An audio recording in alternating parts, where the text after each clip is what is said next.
Hello, this is the Eradicator, and in today's video, we're going to talk about Star Wars Fallen Jedi Order. I know that's another video that's not about Star Citizen.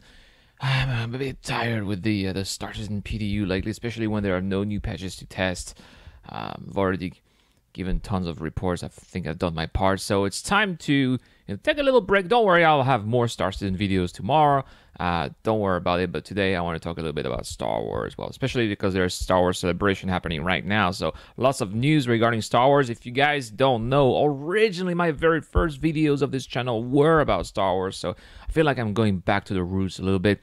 And so Jedi Fallen Order is going to be the next Star Wars game by EA, and surprisingly,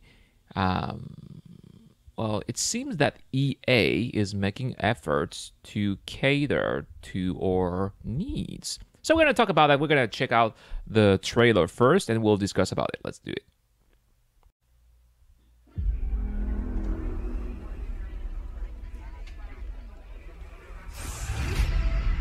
Wasn't always like this. But now, there are 3 rules to survive. Don't stand out.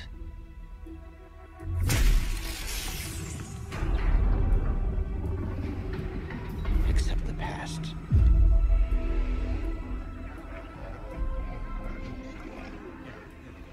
Trust no one.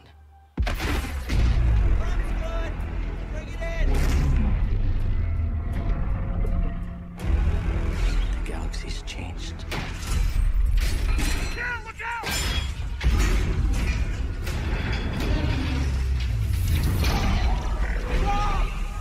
Whatever you do, don't reach within.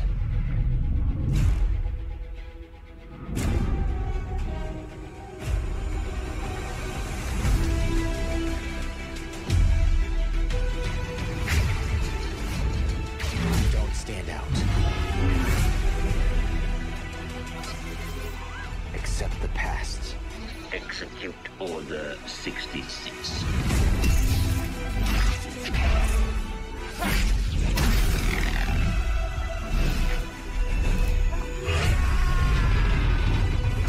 Trust no one.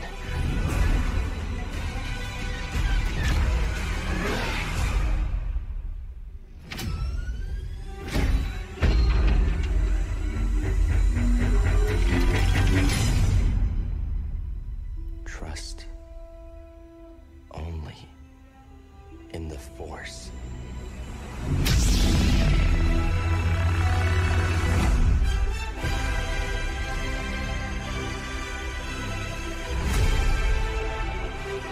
All right, Become a Jedi, November 15, 2019. Guys, I'm going to tell you, I will become a Jedi on November 15th, 2019. And you will see that on my channel. I'll probably do some live streams as I'm playing the game. And I'm going to tell you right now. So first, before, first things first, I absolutely hate Electronic Arts, not for what they've done for Star Wars, but what they've done to all of their franchises. They've ruined pretty much everything that they own. Started all the way back with Bullfrog. Yeah, that was amazing. They were amazing. Theme park, theme hospital. They bought Bullfrog and they just didn't do anything with it. They just shut them down. For what they've done with SimCity.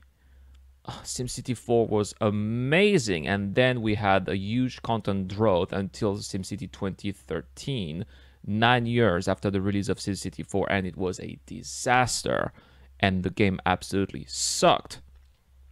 Now, it's incredible that, fortunately, the city building genre is still alive thanks to City Skyline, and their main marketing campaign points was that they would do what EA would not do, and that's how they got so many people buying their game. Good job, EA. I hate EA for what they've done to Need for Speed. Need for Speed was amazing until Porsche Unlimited was perhaps the last great Need for Speed game, and then it became this whole cheesy series aimed at people who did not have a passion for cars but just wanted to have some fun driving cars, which I can understand. But The original Need for Speed games were really aimed at people who loved, you know, cars and amazing cars, driving cars in great areas, and they've ruined that. And then, of course, what they've done to Star Wars Battlefront 1 looked amazing, but it was just an empty shell. It was just a marketing product designed to promote Episode 7. Star Wars Battlefront 2, there's no need to talk about it, I think. But apparently people say it's much better now, so I'm quite hesitant. Should I give it another chance? Maybe, but I just don't like how starships fly in Star Wars Battlefront 2. It's way too easy. And so there was this whole debacle with Star Wars Battlefront 2, especially with the ridiculous microtransaction system, which the game was heavily based on. It still is now, apparently, even though they've completely rectified everything. But the whole progression system is based on these star cards, which give, you know, tremendous advantage in game. So I'm not so sure if I should get back to Star Wars Battlefront 2. But anyway, with Jedi Fallen Order, EA actually communicated multiple times on their own Twitter account that there would be no microtransactions, no loot boxes, and no multiplayer. This is a single-player narrative game. Now, take that, EA, because I remember a couple of years ago, Blake Jorgensen, who was the CEO of EA, just think, and all these, I forgot who is the CFO of EA is Blake Jorgensen. I forgot who is the CEO of EA. Anyway, his name is not worthy anyway. Anyway, both of these EA top executives said that EA would only do live service games with microtransactions. And that is a slap to their face, because they have heard our voices with our backlash that we created after Star Wars Battlefront 2. This is the answer. And it's time. Sometimes, it's great to have a boycott and a backlash and shout when things are not right. But when people are trying, it's also worth giving them a chance to show them, our appreciation, to show them, hey, you've listened to us. You're going towards the right direction. I am willing to support you this time. And that's what I will do, because I want EA to also understand the message that, while we will not tolerate being disrespected like how we were with Battlefront 1 and especially Battlefront 2, when we are given the things that we love with Star Wars, which is, a great story. I'm going to take this game as it is. It's a Star Wars story, just like Rogue One, just like Solo, a Star Wars story. This is going to be Jedi Fallen Order, a Star Wars story, but instead of being in cinemas, it's going to be a video game. You have to take this game as what it is. That's what it is. It's a Star Wars story. So I'm going to take it as it is, and I'm going to enjoy the story. Maybe play it multiple times, like I played with Kingdom Come Deliverance, for example. And I'm going to cover it on my channel, and that's going to be it. And if the game is great, then I will be praising it. If the game sucks because of its stupid narratives, like, SJW bullshit, then I will also going to say it, and I will tell people, don't buy this. So we'll see. Of course, I have concerns because, when we hear the voice of the character, and he seems a little bit, it's funny how Hollywood and video games like to give us some strong female characters, but I don't have a feeling that this is a strong male character. But, well, I could be wrong. We'll see. But he seems more like, and especially he sounds more like a weakling to me than a strong character. It seems that a strong female character is going to be this one. So we'll see if we're gonna have some Star Wars, some SJW BS in the game or not. But anyway, I'm really willing to give this game a chance. Let's also break down the trailer a little bit before we turn off this video. It starts in some kind of transport. I like the fact that you're really blending in this, dark, These are the dark times, as Obi-Wan called them, the dark times, the rise of the Empire. It really looks like it, and I really like this atmosphere, kind of similar to how we see it in Solo and Star Wars story. So really appreciate that. Well, I like. Oh, I've always liked bars in Star Wars too. So I really appreciate that we have some kind of cantina where we have a meeting. It seems that this is going to be the character's business partner that we see later in the trailer. I don't know what kind of alien race is that, but I also appreciate the fact that you always need to look behind your shoulders. There's always a stormtrooper watching. I like this kind of dystopian area that the Empire brought, and I'm really glad that they bring that into our video games. Next, it seems that we are having some kind of scene in a junkyard. It's very often we are asked, hey, what happened to all these Venator Star Destroyers? Well, there's one right here. Actually, there's a few of them right here, a few Venators, and you can see that they're just being taken for parts. This is exactly what's happening here. They're just scavenging these ships to probably build some Imperial Star Destroyers somewhere else. I like that we have that backstory on the side about what happened to the Venators. Really cool. And then it seems that this is going to be the turning points. The friend, this guy here, so this is the friend or the partner of the character, is going to fall, and it seems he's going to fall into that sarlacc that's down there. This looks like a sarlacc, I guess. And that's where our character is using the Force to save him, and this is what's going to bring the attention to the second sister, who is the Inquisitor. Probably is going to be she is going to be the main antagonist of the game. Great note to Star Wars Rebels. I really loved Star Wars Rebels. I'm glad that we're going to have this note here.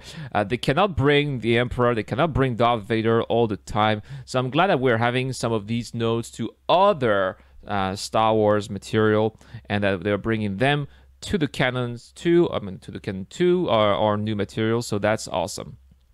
What else do we have?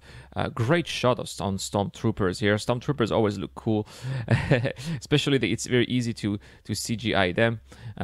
Execute Order 66. Yeah, I'm glad that our Jedi here is finding his way. Maybe he's going to become a dark side user. I don't know. Never heard of him. These troopers here, so apparently these are some new troopers called the Purge Troopers. They really look like some troopers that we see in the Old Republic, Star Wars: The Old Republic. But I'm not always high on always having new troopers, but we'll see. This really looks like Star Wars. Like Solo, a Star Wars story. But again, it's a movie that I enjoyed. This game is going to make me think a mix of Star Wars 1313 and Star Wars a Solo. Oh, I'm so messed up with these names. Solo, a Star Wars story. Look at that. The second sister is controlling the ship from the outside. Cool. That's about it. And look, they didn't use the Frostbite engine, they used the Unreal Engine. That's funny. So it seems like Respawn is doing everything that EA didn't want people to do. No multiplayer, no Frostbite engine. But hey, if EA finally decides to listen to us, then I'm all for it, and I'll be supporting them. So tell me what you guys think in the comments down below. Are you willing to give EA one last chance, or are you totally done with them? Please tell me if I managed to convince you or not. And no, EA did not pay me. I know that people say, oh, you have been paid by EA to say that. No. I just have 1,600 subscribers, so they probably don't even know I exist. So thank you so much for watching this video, guys. As always, if you have any comments, please write them in the comments down below. Please hit that subscribe button if you liked this content. And once again, this is the Eradicator. I'm signing out. Hello, this is the Eradicator, and this month we have a giveaway. I'm giving away an Ursa rover Stella Fortuna, and all you need to do to get a chance of winning is to make sure to subscribe to this channel, drop a comment to any of the videos, and maybe you'll get the lucky winner. And look at this green little friend, how gorgeous it is. It is going to be perfect for your planet-side delivery missions or just chilling out, on any of the planetary surfaces that we have right now in Star Citizen. So there will be a lucky draw by the end of April, actually early May. It's going to be on Friday, May 3rd at 2 p.m. Beijing time. So no doubt down, it's going to be exactly the same as last time. I will first draw the winning video, and if you posted a comment during, in that video, then if you are a subscriber, then you will be entering the final lucky draw. So that's how we're going to proceed, guys. I will put the video of the last lucky draw in the description, so you're gonna see exactly how we do this. It's all real, it's not fake, it's not made by a machine, and we're all together chilling and having fun. So that's what we're going to do again this month. So everybody, good luck, and I'll see you guys in the verse.